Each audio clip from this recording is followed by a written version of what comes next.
AIMIM chief Asaduddin Owaisi को धमकी मिल रही है, ये ओवैसी का कहना है। और इसके पीछे जो वजह बताई ओवैसी ने, वो मुख्तार अंसारी की मौत के बाद मुख्तार के परिवार से मिलने की वजह ओवैसी ने बताई और कहा कि इसीलिए उन्हें धमकी मिल रही है। गाजीपुर में मुख्तार के परिवार से मिला था, मुलाकात के बाद से ही मुझे धमकी दी जा रही है, ये कहना है ओवैसी का।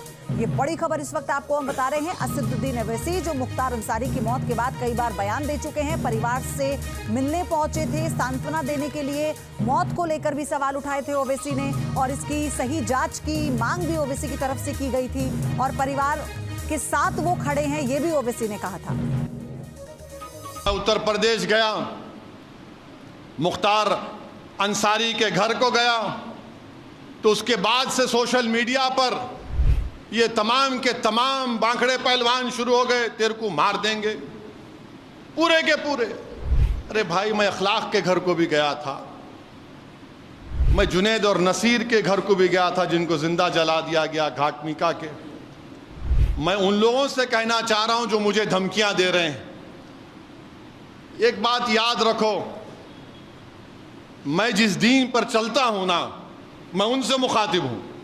मैं जिस दीन पर चलता हूं ना, मेरे को यह दीन ऐसा चमन में चल के नहीं मिला। मेरे को यह दीन मेरे को बादशाह के महलों से नहीं मिला। मेरे को यह दीन मुझे नरम नरम कालीन से चलकर नहीं मिला। मेरे को यह दीन मुझे मिला तो बदर और हुनैन से मिला। यह दीन मुझे मिला तो ओहद से मिला। ये दीन अगर मुझे मिला तो करबला से मिला। इस दीन की बुनियादों में अब्बास अलमबरदार का खून है। जालिमों, तुम मुझे जानते नहीं, तुम मेरे दीन को नहीं जानते। मार देंगे रे, तू मारना चाहे मार ले, मेरा वक्त नहीं है तो नहीं मरूंगा, वक्त है तो बराबर मरूंगा। तुम क्या मार देंगे? मार देंगे। अरे जालिमों, कुरान में अल्लाह लिख रहा है कुल्लु नफ्सु ज़ाइक़तुल मौत, और मैं इन शैतानी ताकतों से कह रहा हूं जो बोले मार देंगे। एक बात याद रखो, मैं कोई मुर्गी का बच्चा नहीं हूं। एक बात याद रखो, मुर्गी का बच्चा नहीं हूं। बात के हालात तुम जानो। फिर मैं इतना आसानी से जाने वाला नहीं हूं, पीठ नहीं दिखाऊंगा इंशाअल्लाह ताला। तुम क्या, तुम्हारे बाप भी आ जाएंगे तो सामने ठहरूंगा मैं इंशाअल्लाह ताला। मगर याद रखो, मोमिन फना नहीं होता। मोमिन फना नहीं होता। अब कैसे नहीं होता? मौत क्या है? जिंदगी और मौत एक हकीकत है ना? जिंदगी और मौत के दरमियान में खिजाब है। तो एक घर से दूसरे घर को जाएंगे आप, तो फना कैसे हुए?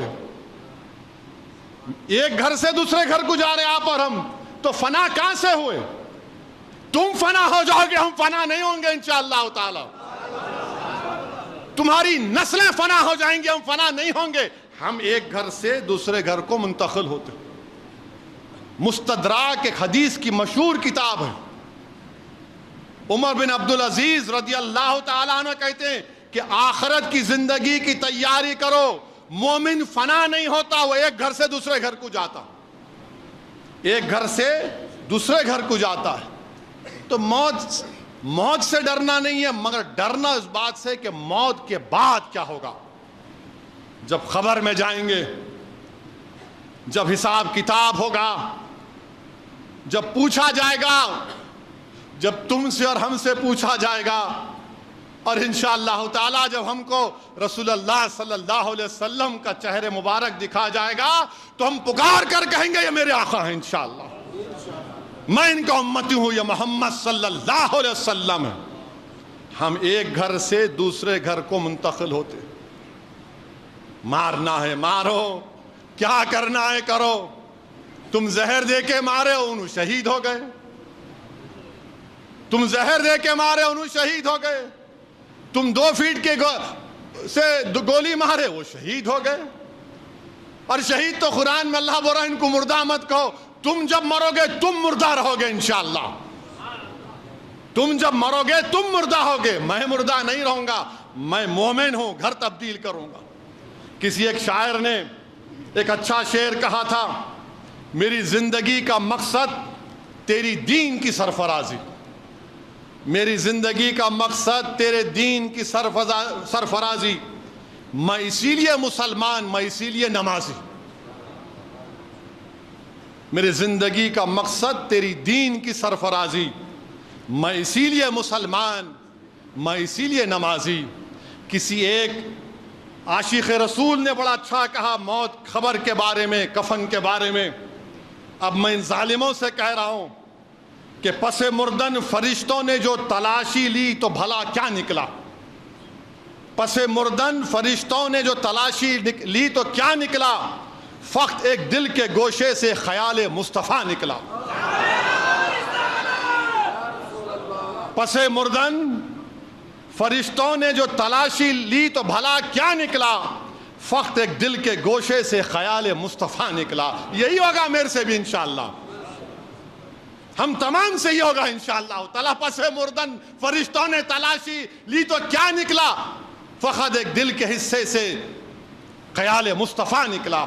میرے بھائی، یہ ہماری پہچان ہے، اور یہ ظالم جانتے نہیں، یہ مردہ لوگ ہیں، یہ جانتے نہیں۔ ایک صحابی رسول تھے ابو سعید خثیمہ رضی اللہ تعالیٰ عنہ، ضعیف ہیں، بیٹا بدر میں شہید ہو گیا، احد کی جنگ ہے۔ رسول اللہ صلی اللہ علیہ وسلم کا جا کر عرض کہتے رسول اللہ صلی اللہ علیہ وسلم آپ میرے لیے دعا کریے۔ اللہ کے رسول صلی اللہ علیہ وسلم پوچھتے ہیں کیا دعا کرنا چاہیے؟ تو بولے رسول اللہ صلی اللہ علیہ وسلم دعا کریے کہ میں احد کے جہاد میں شریک ہو سکوں اور مجھے اللہ شہادت دے دے۔ اور بولتے ہیں کہ جب جنگ بدر ہو رہی تھی تو میرے اور بیٹے میں یہ بحث ہوئی کہ میں جاؤں گا، تو ہم دونوں نے ڈرا کیا، خورا کیا، بیٹے کا نام اٹھا، بیٹا شہید ہو گیا الحمدللہ۔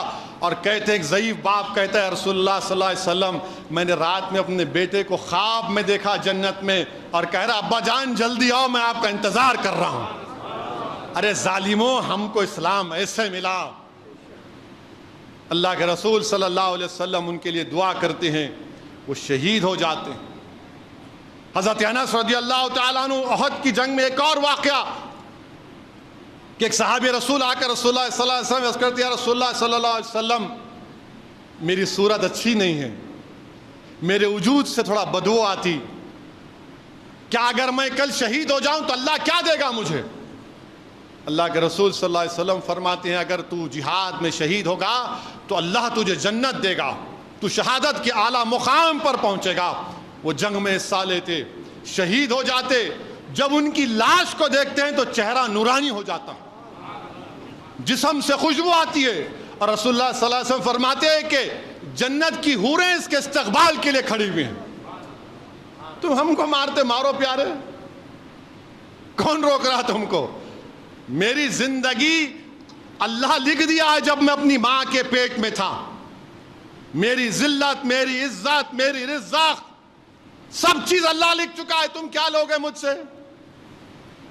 ارے یاد رکھو دنیا میں رہیں گے تو غازیوں کی طرح رہیں گے، یا پھر موت آئے گی تو شہادت کو پسند کریں گے، اور حشر کے میدان اپنے ماں باپ کو شرمندہ ہونے نہیں دیں گے انشاءاللہ۔